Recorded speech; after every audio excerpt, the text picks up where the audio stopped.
And Jim Sciutto, our national security correspondent. Jim, intelligence officials saying terrorists may be using last year's attack in San Bernardino, California, as inspiration? Yeah, and the key is even more than inspiration, possibly taking an alarming step forward from inspiring attacks like last year's shooting in San Bernardino to actively directing and coordinating attacks on U.S. soil like those attacks in Paris in November. The Director of National Intelligence and Director of the Defense Intelligence Agency warning Congress that ISIS is determined to bring terror to the U.S. homeland.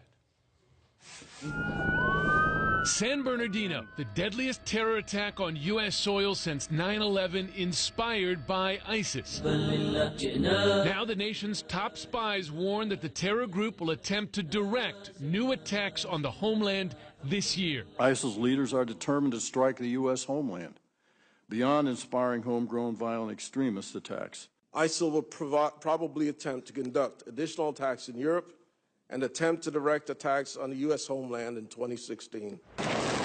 ISIS, described by President Obama as solely a regional threat just over a year ago, is now global, active in 8 countries and counting. And it has a growing focus on carrying out attacks in the West. Spectacular external attacks demonstrate ISIL's relevance and reach. ISIL's foreign fighter cadre is core to its external attack capability, and a large number of Western jihadists in Iraq and Syria will pose a challenge for Western security services.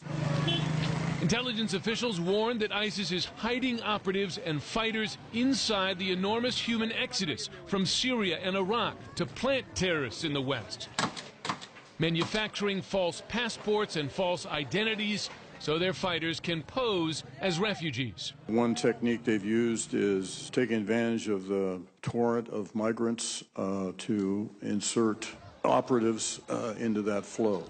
They also have available to them and are pretty skilled at phony passports, so they can travel ostensibly as legitimate travelers as well. Here in the U.S., the FBI is still trying to unravel the San Bernardino plot for clues as to where and how ISIS might strike next. But investigators have yet to unlock one of the attackers' cell phones, a sign of how violent extremists can go dark using encryption. We still have one of those killers' phones that we have not been able to open.